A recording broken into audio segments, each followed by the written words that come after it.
Bonsoir, aujourd'hui je vais vous montrer comment faire une couture invisible sur du jersey endroit et sur du point mousse. Donc j'ai fait deux côtés identiques à la machine et je vais vous montrer comment faire cette couture pour avoir une couture invisible. Donc ici, je prends les deux brins de laine qui se trouvent de ce côté et je tire le fil. Ensuite, je viens sur le côté ici et je prends les deux brins de laine aussi et je tire sur le fil. Je continue, je prends les deux brins de laine, je tire sur le fil, je fais la même chose de l'autre côté.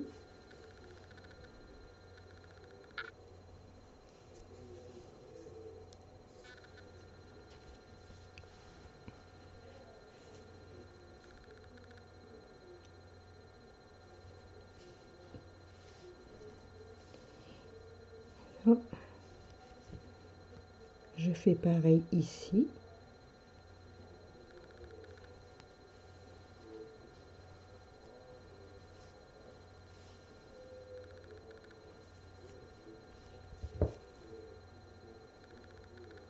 Vous voyez, je prends bien les deux brins de laine qui se trouvent ici. Donc, ce qui est important aussi, c'est toujours piquer dans les deux brins dans la même lignée.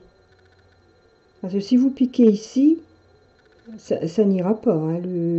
La couture va être difforme et ça ne pourra pas aller, ça sera vraiment pas beau. Il faut toujours piquer dans la même lignée du départ.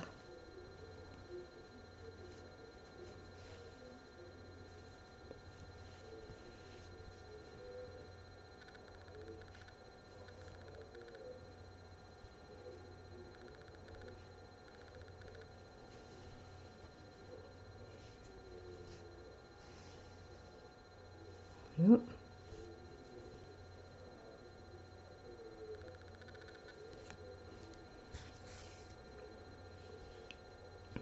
Voilà, donc j'ai terminé ma couture invisible. Voilà. Vous voyez, ça se voit pas du tout. En fait, en faisant cette couture de cette façon-là, on rapproche les deux bords qui se trouvent de chaque côté. Et de ce fait, la maille est reformée. C'est pour ça que c'est très important de toujours suivre la même ligne quand on prend les deux brins de laine. Et sur l'envers, ça fait ça. Maintenant, je vais vous montrer comment faire la même chose, une couture invisible, sur du point mousse. Donc, c'est très important que les lignes, enfin les barres, parce qu'on appelle ça une barre, point mousse, soient toujours les unes en face des autres lors de la couture. Voilà, donc, il faut toujours bien faire attention. Donc, je prends ici la boucle, la première boucle qui se trouve ici, vous voyez, au bord. Là, on va toujours prendre celle-là, ici. Je passe le fil. Je vais de l'autre côté, en face, et je prends aussi la boucle qui se trouve ici. On va continuer toujours sur la même boucle.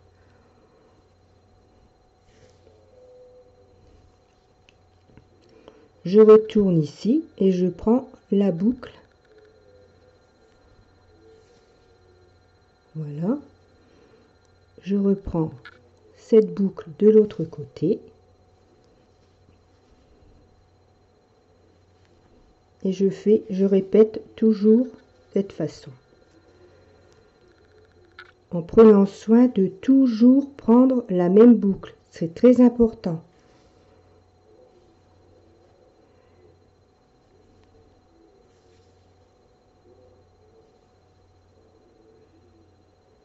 C'est la boucle qui se trouve vraiment en bordure.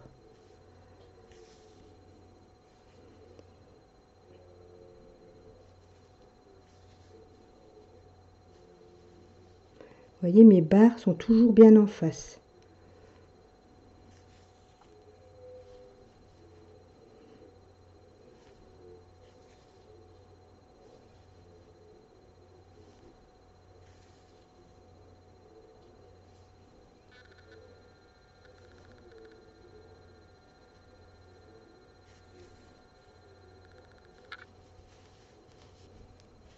Faut pas trop tirer sur le fil, faut juste ce qu'il faut pour que les deux bords se rapprochent. Alors voilà, vous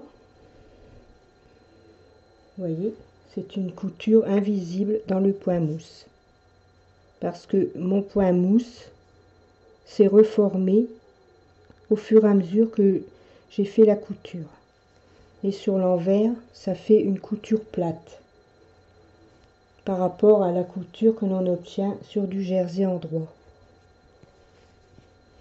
Voilà. Je voulais aussi vous parler du point mousse lorsque l'on doit compter des mailles sur un échantillon ainsi que des rangs.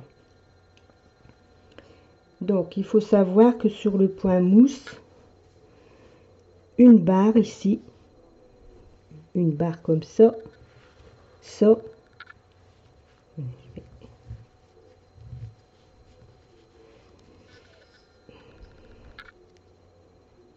voilà, une barre ici, ça fait 2 rangs. On l'obtient en faisant 2 rangs.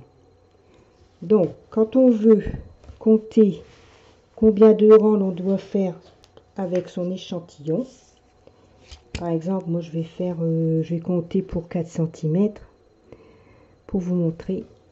Donc ici je positionne bien le mètre sur la boucle, la première boucle, parce que en fait il y a, on dirait, une vague sur la boucle du haut. Mon repère c'est la boucle du haut.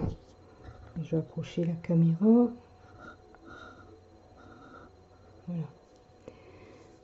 Donc je fais comme pour obtenir une barre comme ceci, on fait 2 rangs, on tricote 2 rangs. Donc moi je vais pas faire 1, 2, 3 comme on fait pour du jersey, je vais faire 2, 4, 6, 8, 10, 12. Donc pour 4 rangs,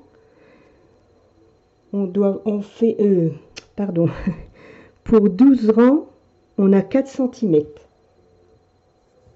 Vous voyez, c'est énorme. Hein, 12 rangs en fait pour obtenir 6 barres. Puisque on fait 2 rangs pour obtenir une barre. Donc ici j'ai 1, 2, 3, 4, 5, 6 barres. 6 fois 2, 12. C'est bien ça, je dois faire 12 rangs pour 4 cm. En ce qui concerne le nombre de mailles, donc je vais mettre comme ça pour vous montrer. En fait, une maille, il faut ou prendre le pont du haut ou compter celui-là. Donc on choisit, moi je choisis, vous voyez la petite vague que ça fait, je choisis ici pour compter. Donc 1, 2, 3, 4, 5, 6, 7, 8. Pour 5 cm, il me faut 8, ça fait 8 mailles. En comptant ici en haut, hein, surtout dès qu'on commence à compter sur la ligne du haut, ici, sur le petit pont du haut, il faut continuer comme cela. Il ne faut pas descendre ici sur la petite vague ici. Il faut compter à partir toujours de... Enfin, moi, je fais comme ça. Je compte sur le pont du haut, comme ça, de la barre. Comme ça, je suis sûre que je vais continuer tout le long à compter comme ça. Après, vous pouvez très bien compter sur le... Ici, hein, sur celle du bas. Ça, c'est comme on veut. Chacun fait comme bon lui semble. Mais c'est très important de choisir la ligne et de continuer jusqu'au nombre de centimètres que l'on veut savoir combien on doit monter de mailles. Voilà, j'espère que ma vidéo vous aura plu et que vous pourrez profiter des conseils pour de prochains ouvrages. Bonne soirée, au revoir.